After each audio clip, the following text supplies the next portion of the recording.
Hey everybody, welcome back to Trauma Healing and Prevention Services. This week's video is part of the macro and micro, or as within, so without series, which is under the learning and education model. Remember the first science class in elementary school, the first time you were asked to create a model of a cell? Or if you're really lucky, how about the first time you were asked to create a model of an atom or build a molecule? Do you still have any of those models you built? If you were like me, probably not. So the first plan of action for this fall is going to be reawaken our inner child. And this time, have fun building and learning.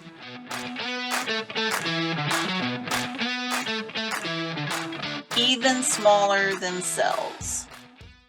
So if we remember anything from our early educational science days, and don't feel bad if you don't remember, not all of us had childhoods that we would even want to remember in the first place. So if you're one of those, don't worry about it. We're starting over from scratch. It'll be less that you have to unlearn. We know that all cells, we know that all objects are made up of molecules, and molecules are in turn made up of atoms.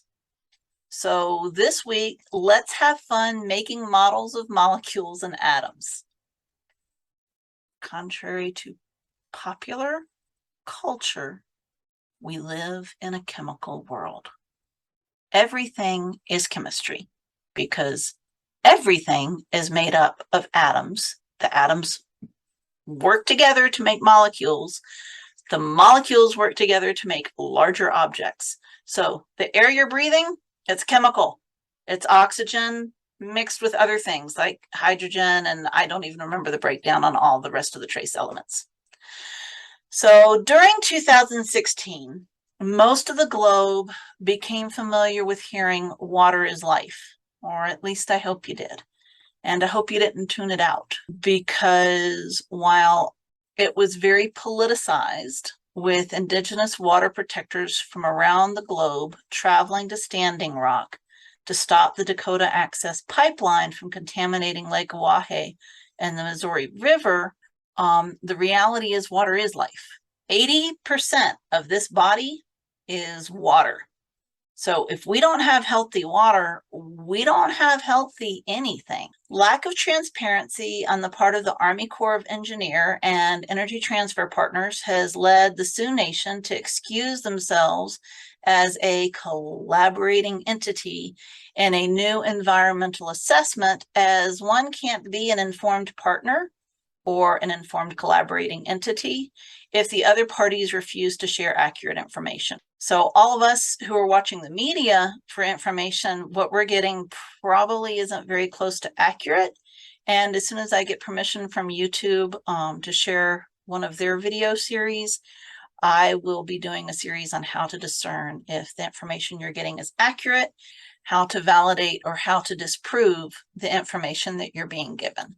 To understand the Standing Rock claim that water is life, we're going to be making a model of 2 hydrogen atoms and an oxygen atom. Hopefully, final editing will make this make sense, because I have to do this in chunks. We'll try. Wish me luck. Okay, what we're going to do now is I am going to share screen so that everybody can play along in 3D with us. So first and foremost, we've got to assign colors for things. And we're going to click on 3D up here. Okay, if we were making any of the other gazillion things on the periodic table, it would have at least one. We'll use gray for protons. And then it would have actually, yeah, we'll use blue. Wait, we'll use gray for neutrons because gray would be neutral. So we've got this little gray thing representing a neutron. And then in hydrogen, we're going to make a blue ball to represent a positively charged proton. So this would be a proton, and protons are positively charged. Okay, we're all good to go on that. Yeah, there we go. Rotate that a little bit. Everybody can see it better now. Okay, now this little guy right here, we're going to click. This is a neutron. So it's neither positively charged nor negatively charged. Boring little neutron. It's too big to go in the nucleus of a hydrogen molecule, so we're not going to include one of those today. So we're going to try to move this out of my way so I can clean it up. Like I said, I'm not so great at this.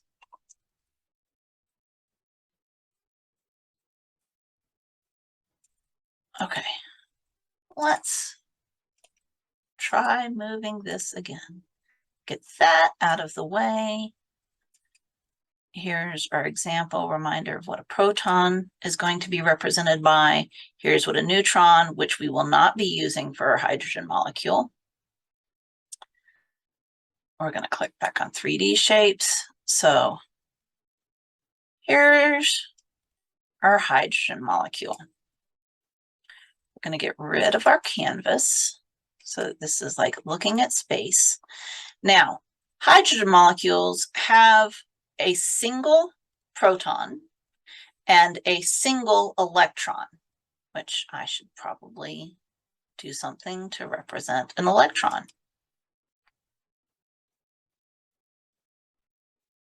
So electrons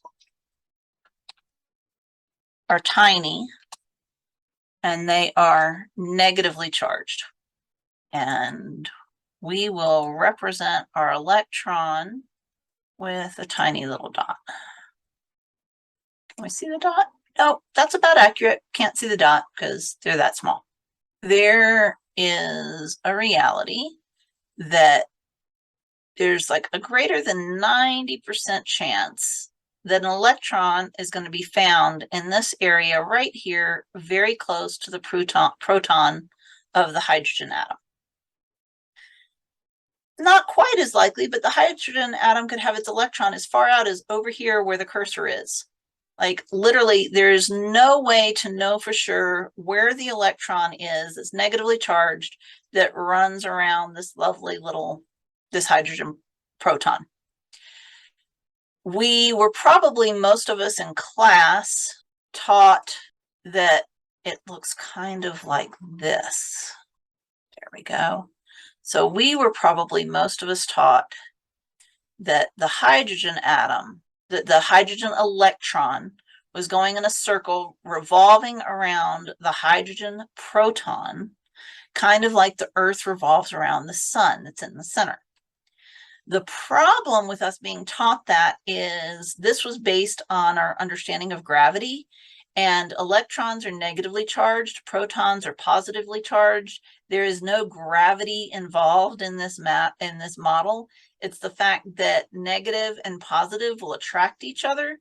But electrons, the warmer the air temperature, the more active the electron wants to be. So it's like jumping all around, kind of like giving a kid too much sugar, or kind of like an adult drinking too much caffeine to make up for not having a good night's sleep. So in reality, the electron can be moving all around and might be behind, might be in front, could be all around in this very, very jiggly, wiggly, kind of like timey-wimey, and it doesn't follow any definite trajectory of where it's going. it's an electron, and electrons want to have a buddy, and so they jump all around the place. Okay, now because hydrogen only has one electron, it will like almost never be found alone. So typically when we see it, we're going to see a second hydrogen not too far away. And in the interest of keeping this simple, and because I'm not so good at 3D rendering, we're going to represent the concept of yet another electron moving around this hydrogen. And we're going to kind of rotate it just a little bit. And so these guys, you know, this electron is going to be, again, moving around all over the place, and it's going to go, oh, look, there's another electron over there. I want to be its buddy. And because these are gases, it's easy for them to move around. And so these guys are pretty close to each other. And we can actually make this specific, like, larger so that they're more equally represented. Okay. And so these guys are, you know, this is the best I can do on representing it in a 3D, since, you know, atoms are so small that we really can't see them without a lot of expensive technology that I don't have access to. And if you want a better explanation of atoms, please check out this video right here from Khan Academy. Sal Khan does an amazing job explaining how this works. And so these guys together would be a hydrogen molecule.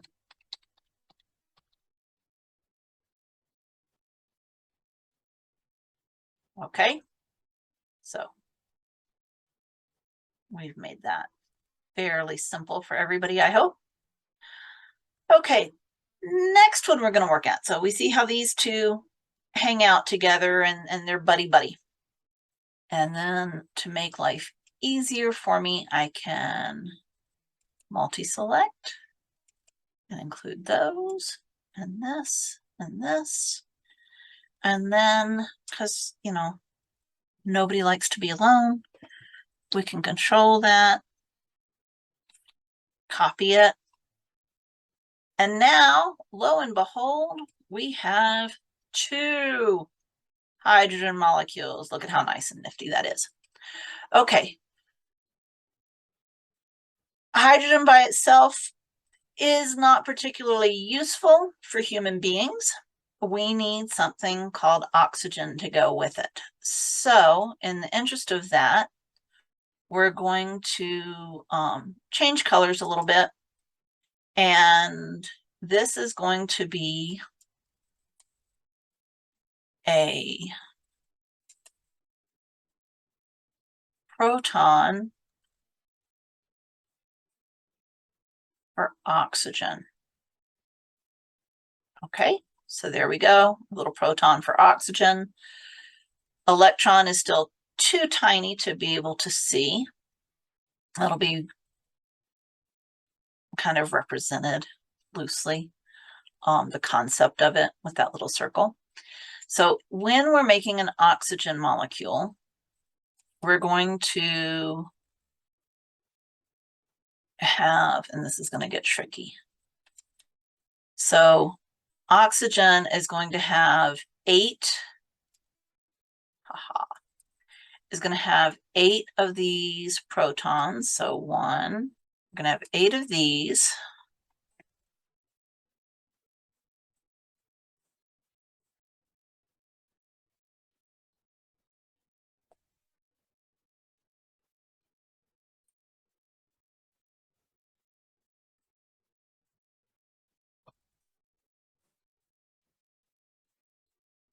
Maybe. That's a nice idea in theory.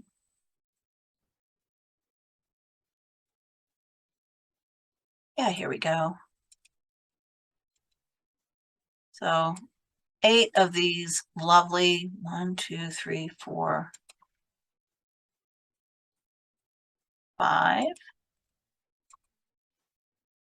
6, 7, 8. That's what this looks like in a 3D. Not too bad. Okay, so we've got our 8 protons there, but then oxygen molecules, the nucleus is big enough to also support 8 neutrons. So we're going to come down here. We're going to make another one of these. There we go. And we're going to take it up here to hang out and be a part of our, that is not where I wanted it to be. Let's try this again. So there's 2 so far.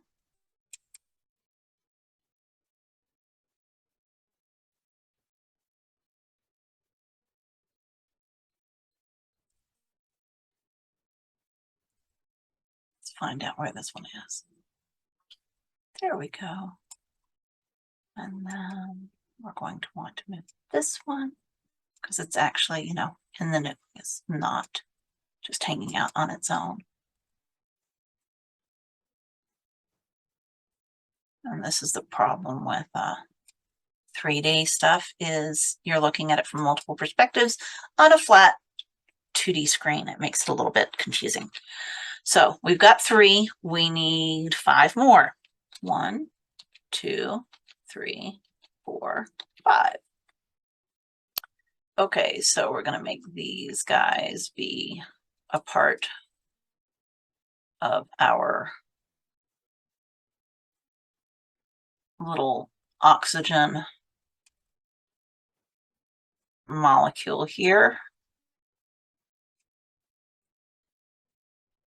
And here is the problem with 3D imaging that I have found. And if anybody knows of a better way for me to work with it, I can't select just everything right here in this little space.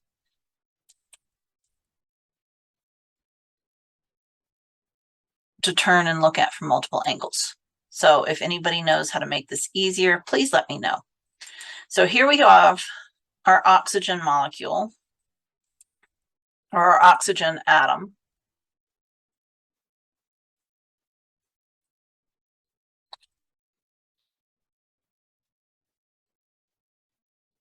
And it has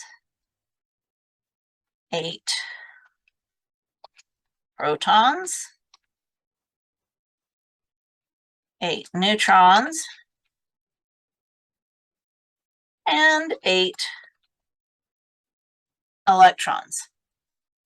Now, here's where it gets tricky, because this is what we know.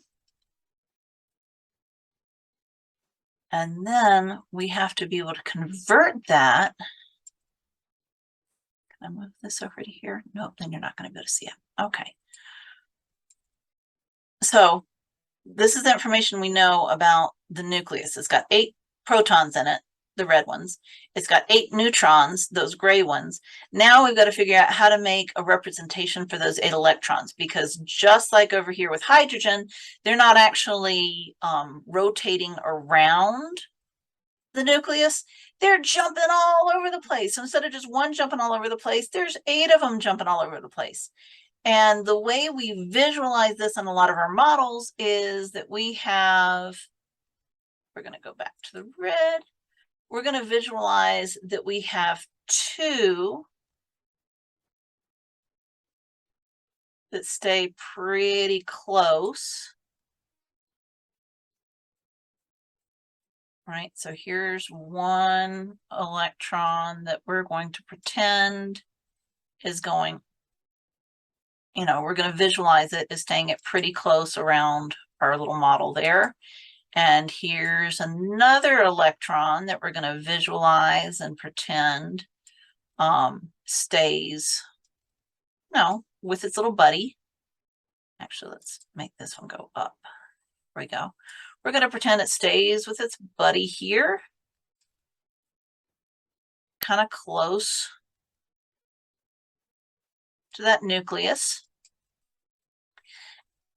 And then there are 6 more electrons that are flying around this. Now, 2 of them are pretty happy hanging out together because, you know, everybody likes a buddy. And we're going to move this over. So here's 1.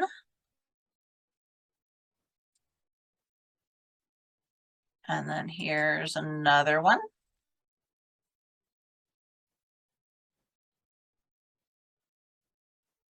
We got to keep these pretty tiny because there's 6 of them, remember?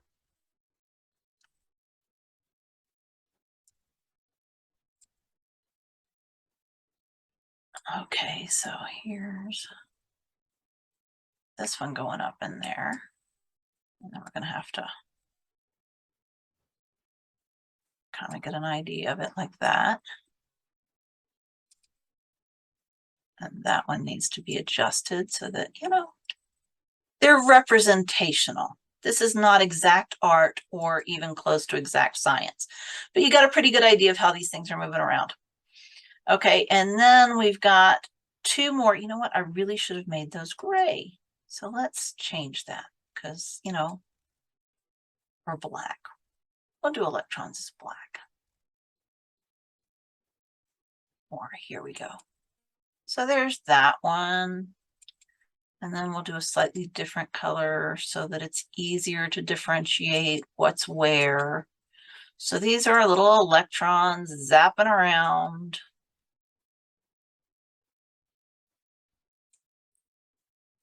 And then there's that one. Okay, so you can see how this is starting to get a little difficult to visually represent right here, right? And so we've got 1, 2, 3, 4. Well, we've got another pair out here. So they run around in their own little special universe because they can.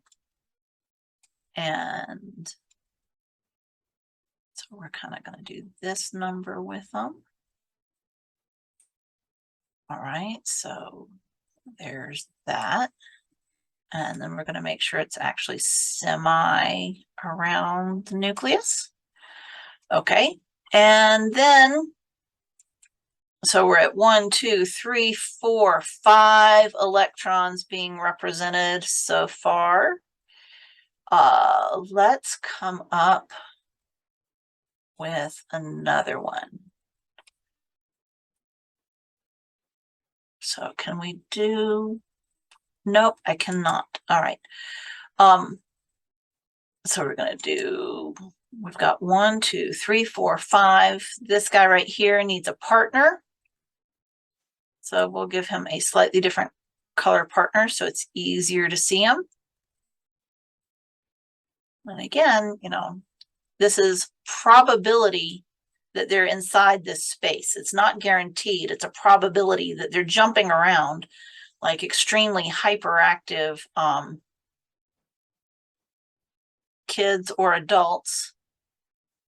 And then, you know, in theory, it's somewhere in this general area. Most likely, but they could also be like way out here. So everybody's got a pair and they're happy, right? 1, 2, 3, 4, 5, 6. Well, we've still got 2 more electrons that need to go in. But the way electrons work is they don't want to make things unbalanced. So these 2 electrons don't actually really play together, which is a bummer in a way, but it's not, because since they don't know how to play together, it means that they are free to hook up with friends.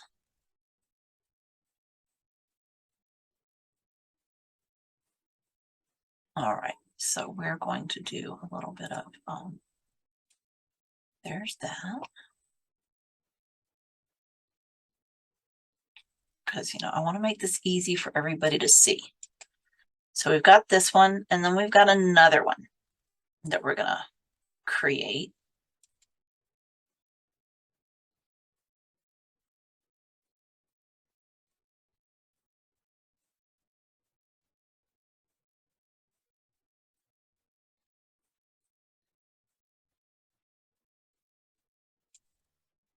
And again, this one's, you know, looking for a buddy.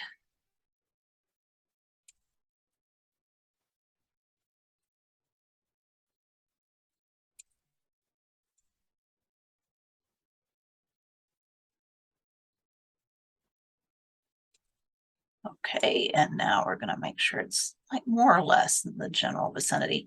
Now, again, as I said before, this is a horrible way to visualize them because that's not actually one electron going around it. This is just representing the 8 different electrons that are doing the wiggly jiggly move all over, hyperactive. We have no way to know for sure where it is, but we have a high likelihood of probability that they're in this area. And if I could create these with different gradients and increase the permeability, the ability to see through it, then I could actually create a much better model that would explain how this works.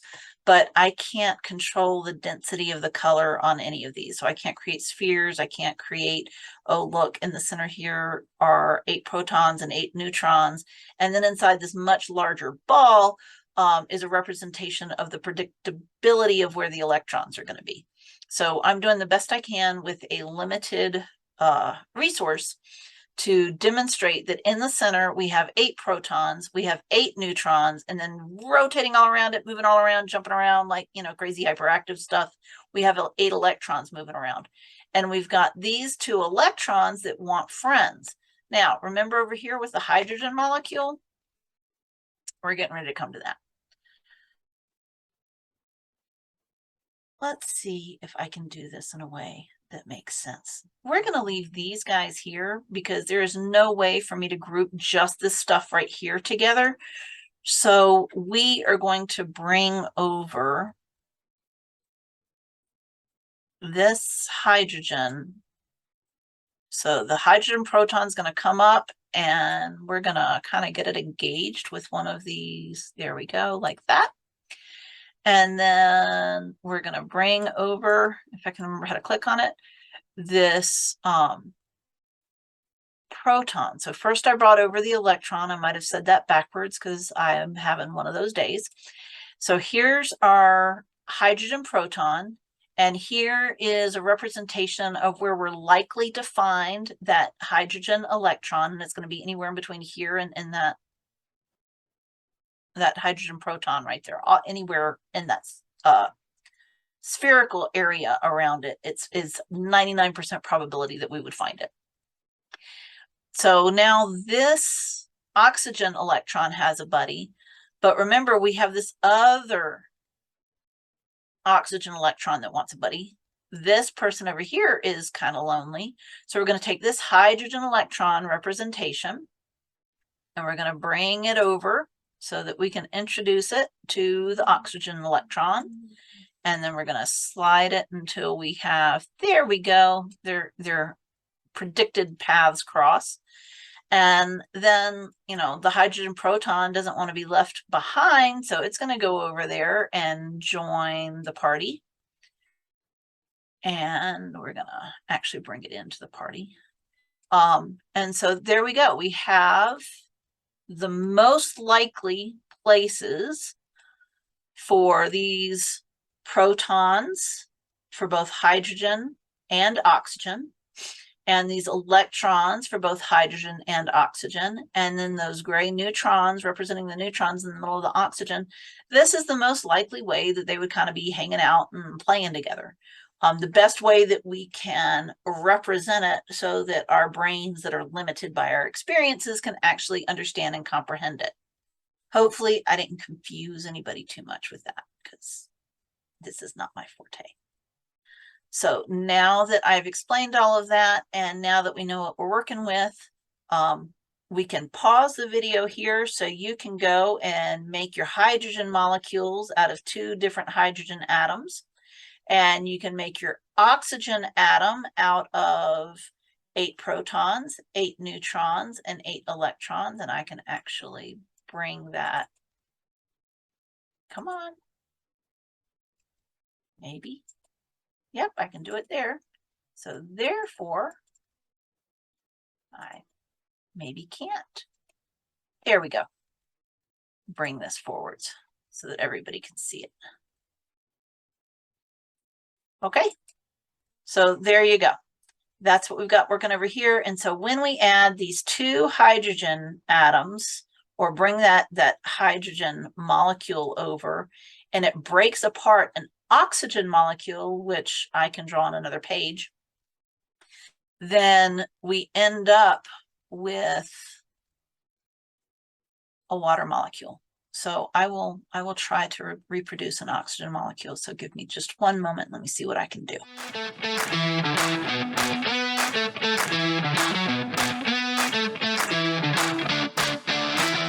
We are going to try making an oxygen molecule out of an oxygen atom, but without anything else on the page, so that I can make life a little bit easier for myself and just duplicate it. So what we're going to do is, like before, we're going to put together 8 oxygen protons. That didn't work as planned. Let's try this again.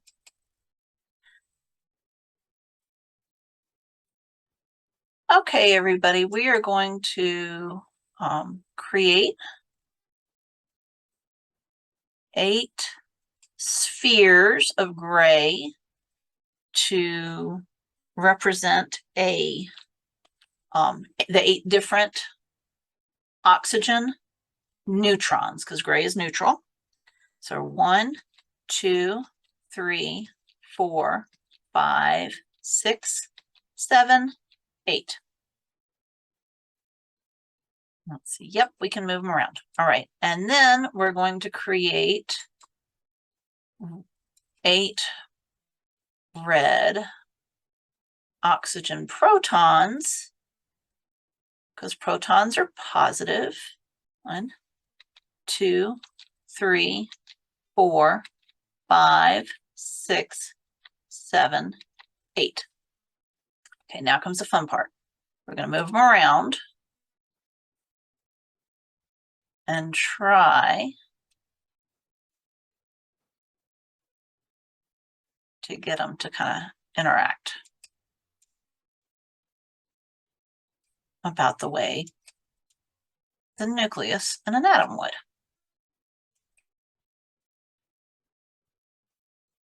So let's see, what does that look like? Not bad.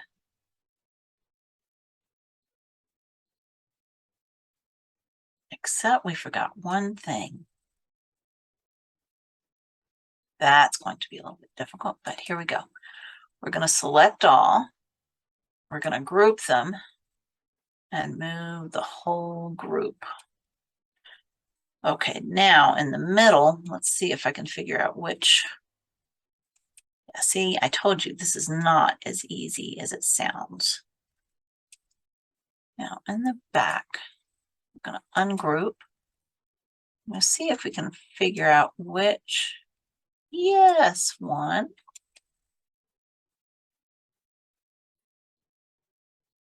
Or we already had 4 in there. 2, 3,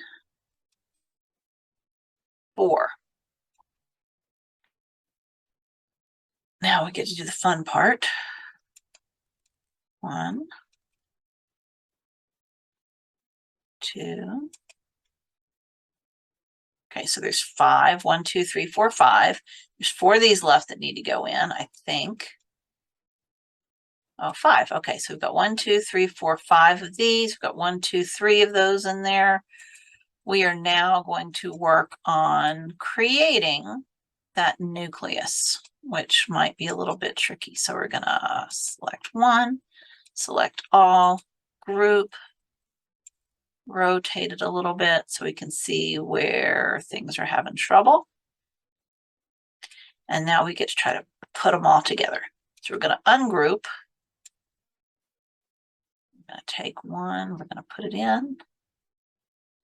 And then we're going to use this to slide it in like that. And then we're going to take another one and we're going to bring it down here. And we're going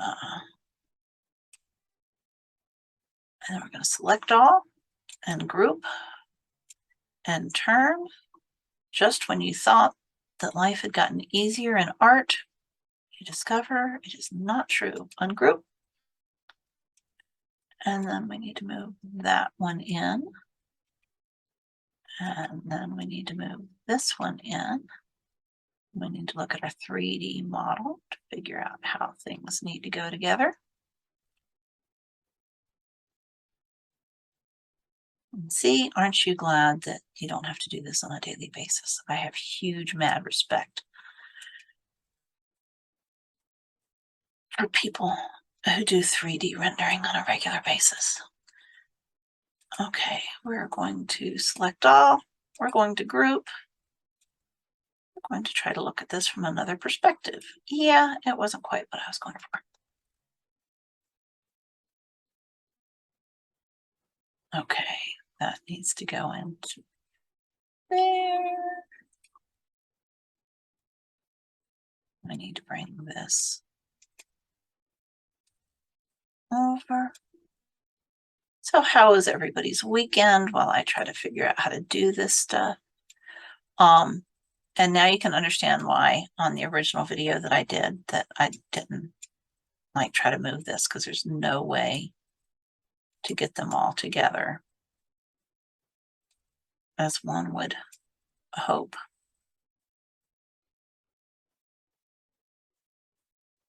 And then once this is all kind of joined up, we can make a second one. So we can rotate it and see, it looked like it was a circle, but hello, not actually.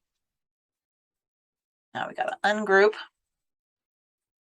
Take this one, get it closer in. Work on this 3D space. Yep, looks like we've kind of mostly got it in. And then we're going to take this one and we're going to slide it in further. Yeah, that looks like that might be more or less. Now we're going to select all. We're going to group it and we're going to turn. Is this actually? Nope, not exactly. See how much fun this is? So now we get to ungroup and slide things in closer together. And we get to keep doing this until this looks like a nice little cohesive unit. Because that's what makes anything work, is being a cohesive unit. When it's not a cohesive unit, it tends not to work as well as we would have liked. Interesting analogy for life, isn't it? Okay, select all, group. Let's see, are we getting closer? Kind of. Is that good enough for government work? Probably not. Is it good enough for this video? Sure. So we're going to pretend that this is the nucleus of an oxygen atom. And we are next going to pretend that this is an electron. Electrons are negatively charged, remember, for our lovely little atom. We're going to see if we, yeah, that works for me. Hope it works for everybody else. And we're going to make another representation of where we are most likely to find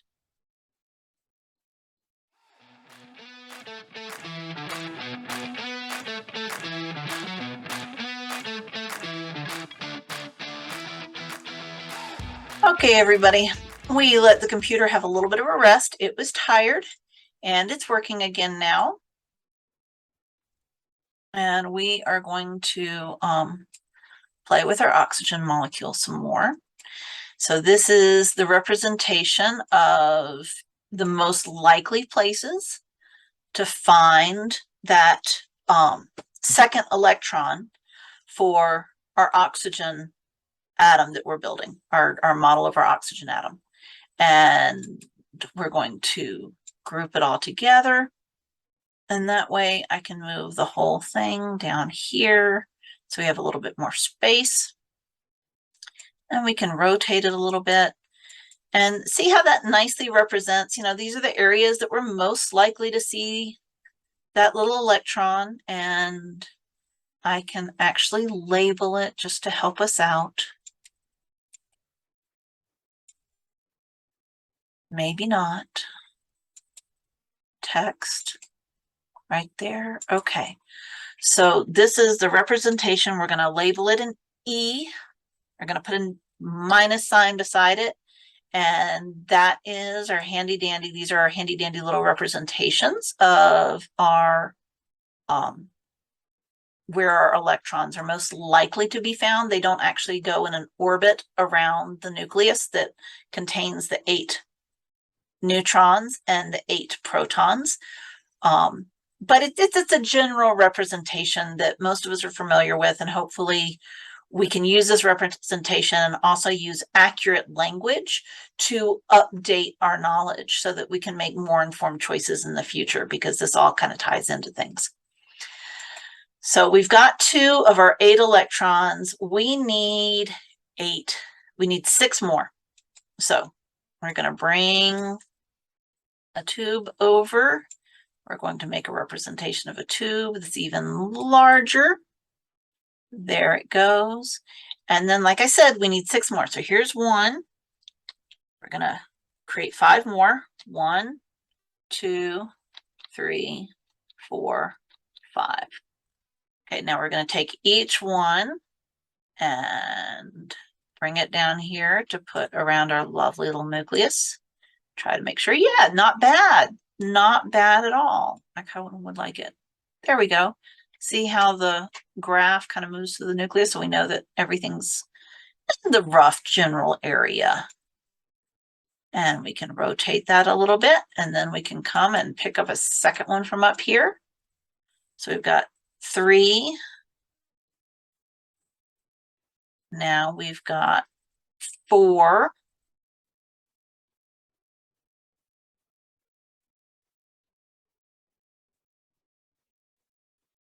Now we've got 5. Let's see how well we did on centering that.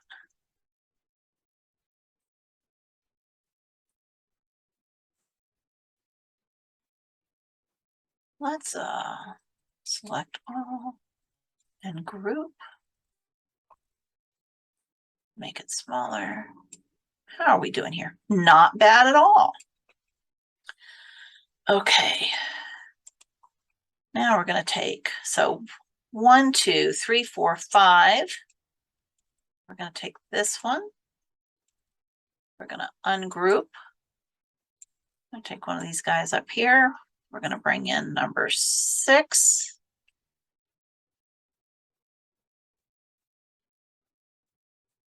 Rotate it that way. Bring in number 7. Rotate it that way. And bring in maybe number 8. There we go. Well, AI and computers get tired. We need to be patient with them.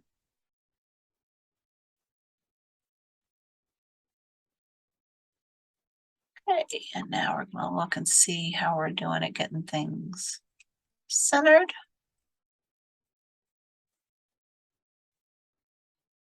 We're going to select all and group, because remember before how the more we move things around, we're like, oh, that wasn't really what we were going for. Kind of like that. This is how illusions happen. From one perspective, it looked like we had a really good job. We're going to ungroup of having everything where we wanted it. And from another perspective, it's like, whoa, that really wasn't what I was going for. So life is a lot like that. It is very important that we learn how to look at things from multiple perspectives, because every time we change perspectives, we change what we're able to see. It's impossible to see things that are in the dark. So we have to take the time to move our light around. Okay, now from this, notice how this one right here, let's ungroup. isn't really in alignment. Let's try that again. Oh, that's all going to move together. Well, that's interesting. Oh, we can ungroup that. Okay, so we're going to move that so it's closer to right there. And then we're going to select all. And we're going to group it. And we're going to keep moving things around. Oh, look, see, we found another one that's not quite in alignment. So we're going to ungroup. We found that one that I was trying to make when the computer froze, and we're going to just delete that right back out of there because we don't actually need that. Oh, that might have been the little electron. I don't know. We can put it back in if it was the electron representation, and we can move that so that it looks like it's a little bit more centered. And there we go. Okay. And we can take that one, and also that looks a little bit better. And let's select all, and let's group, and let's look at it in a circle this way. Okay, rotating it around, we've got a pretty good idea. And I think that does a decent representation of where we would be most likely to find various electrons, except instead of on a flat plane like this, imagine that as a sphere of influence that goes all the way around that little neutron. It's not on a flat plane, but it's a sphere of influence. So it covers up the sphere of influence of all the other electrons, which makes it even harder to represent this. And now we're going to look at it this way. And yeah, I would say that we've done a halfway decent job at representing a highly theoretical model in a 2D field that we are pretending can be 3D. So I hope that helps everyone for our lovely little oxygen atom. And now we are going to add back our electron representation on here. Click on text. Here we go. So here's our little electron,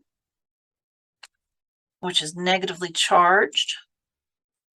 We're going to put our little electron right here on our, oh, look at that. Yep, that's not going to go on a flat area. So we're going to have to do some magic. That's not going to work. Let's try it like that. Oh, look, we turned it backwards. Not quite what I was going for. Okay, so we're going to select all. We're going to group this. I'm going to turn it. And then we're going to turn it again so we can pretend that that is flat. There we go. Now we're going to ungroup. We're going to click on just, ungroup. We're going to click on just that little E for that electron. And we're going to get it. There we go. So now we can see it. Now we can select all and we can group. Yay! Now we have a model that we can move around and keep it together, which we couldn't do on the other page. I'll lift it up. And we're going to say Control C, and then we're going to go Control V. And yay, we have a second one now. So we can move this around. Okay. Now, two of those electrons, if this was truly in nature existing, two of the electrons on this oxygen molecule would bond up with two oxygen electrons on this atom, making a molecule of oxygen that we would call O2. If you get three, where one oxygen electron bonds to this one, and then another one bonds to this one. So you only have one touching on each. Then you would have what we call a molecule of ozone. And ozone is not particularly healthy. Oh, and I left somebody out, so we should move this up so that these guys both touch a little bit there.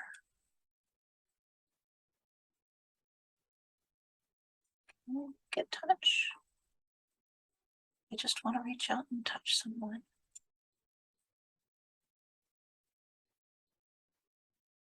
There, it looks like everybody's touching now.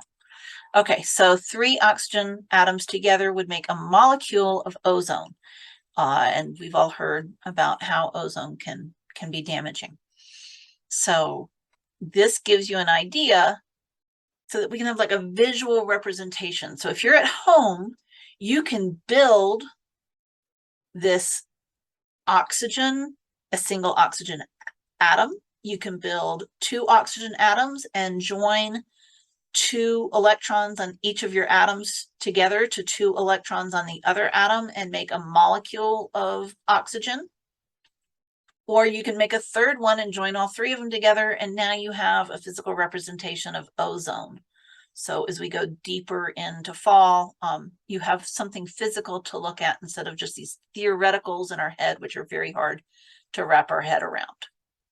I'm going to stop screen sharing now because we've built our models and everybody has gotten to see how challenged I am. That's the nice way to put it, right? I am technologically challenged. And I have so much fun with it because failing is actually how we have fun. If we can learn how to have fun when we fail. Not everybody has that opportunity. So here's our single little hydrogen molecule.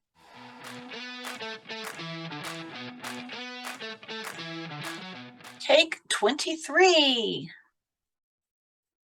So here's our little hydrogen molecule. It is a single proton with an electron having a better than 99 chance of average, probability. That's the word we're looking for. Better than 99% probability of being found somewhere in the gray area that's closest to our hydrogen proton. The higher the likelihood of the electron vibrating around in a given area, the darker gray the area is. A single electron is kind of like a kid who has been given too much sugar or an adult who is compensating for lack of sleep with caffeine, highly unpredictable and overly energetic. The warmer it is, the more energetic. Electrons really don't like to be alone. They are more stable and more reliable in pairs or in pairs of pairs. Unlike the model most of us grew up being taught, electrons are not actually rotating around the nucleus of protons because gravity is not involved. Instead, opposite electrical charge with a mighty little electron all amped up on negative charge and the larger proton having a positive charge, the polar opposite energy of the 2 charges attracts the electron to stay active as close to the proton as possible, but it doesn't want to get trapped, so it's very, very mobile. Okay, that's a very simplistic explanation, but it's the best I can do. Or you can go on and get a chemistry and physics degree and offer to come on the channel and explain it better than I did. Thank you. So imagine putting a bunch of puppies and kids in a ball pit together. The little kids will want to be as close to the puppies as possible and love all over them and hold all over them and be glued to them. But the puppies have too much energy for the kids to pet the puppies for very long. And so the puppies are constantly moving and the kids will kind of be all stuck in the center because it's a ball pit and the way the canvas would slide down. You have the puppies moving all around and sometimes they come in contact, sometimes they don't. And as soon as the kids are too tough with the puppies run away from the kids. That's the model that I envision if you want a real world representation. So sometimes it will look like one dense writhing mass, and other times there's lots of space between them as the puppy's need for speed leaves the little kids behind. We now have a visual of a bunch of protons, preschoolers, hanging out with a bunch of energetic puppies, electrons, who simply can't stay still.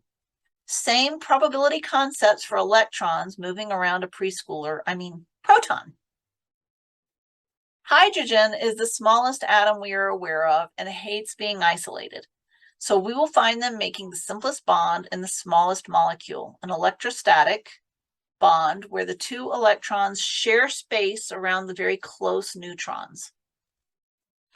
A hydrogen atom is not big enough to have a neutron helping it maintain balance, so it is a tiny little proton, an even tinier electron, and then two atoms together that are too small for any equipment that I can afford to show what it looks like, but it's lots of cool things that you can Google and look up on your own. Allowing their electrons to play and vibrate together, making a hydrogen molecule. There are 4 hydrogen atoms making 2 hydrogen molecules just laying around. And here we find our oxygen. Oxygen is never found alone in nature. It will always have a buddy. Typically, we will see molecular oxygen, or O2, being represented, when we're reading a lot of papers, if you read scientific papers. The representation of oxygen would include a nucleus made up of 8 protons bonded with 8 neutrons and a total of 8 electrons vibrating all around. 2 of the 8 electrons would be as close as possible, or would have the highest probability of being found very close to the nucleus. The next 6 electrons would have a slightly expanded area of probability that they would be found. And again, like we said, any electron could be found on the other side of the room. Like they move all around. That's what they do. And apparently, as soon as someone starts observing, it changes their behavior, which makes it even harder to predict where they're going to be. A lot of people would say, yay, we have 4 pairs of electrons. Everything is balanced. Luckily for us, no, it's not actually balanced. The oxygen wants to be bonded to other things.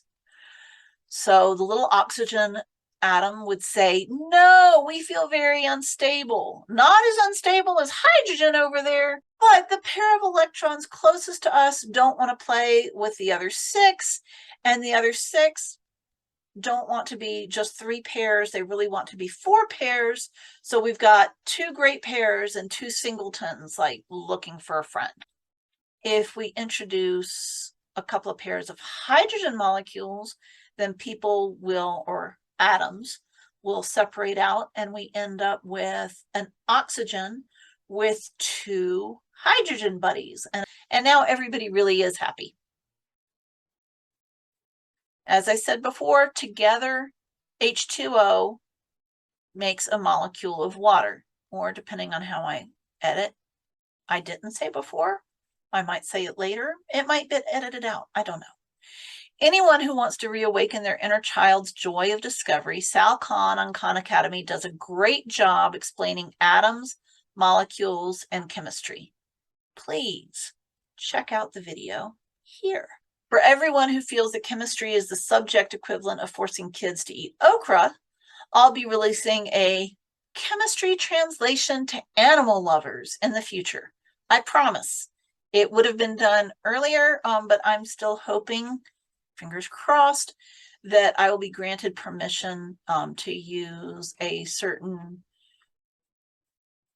music artist from that was popular, especially in the late 70s, early 80s, who had some fabulous music for my generation that I rewrote some of the words for, so that people could remember that when you balance chemistry equations, you can't have half of an atom. If I don't have permission soon, I'm going to go ahead and make my video. I'll list out, I guess the easiest way to do it would be to include the lyrics that we rewrote in 2012 for my chemistry class, and then I'll have a link to the specific video, and people can watch that video on their own and sing the words in their head or in the shower, or out loud if they're a better singer than I am. And people got a kick out of it, and it provided lots of laughter and entertainment, and made for easy mnemonic cues to remember things on exams. I'm waiting for copyright permissions, as I said, to share the music, or I'll just have to link the video. We'll figure it out in the future, and I'm not listing or naming the artist in case I don't get granted permission to use his name. Because contradictory to the educational experience most of us may have had, learning is supposed to be fun. So I hope everybody enjoyed this week. The editing is going to be a bit of a challenge. I've had lots of bloopers. So there should be another fun outtake at the end. Have a great week, everybody, and see you next Monday.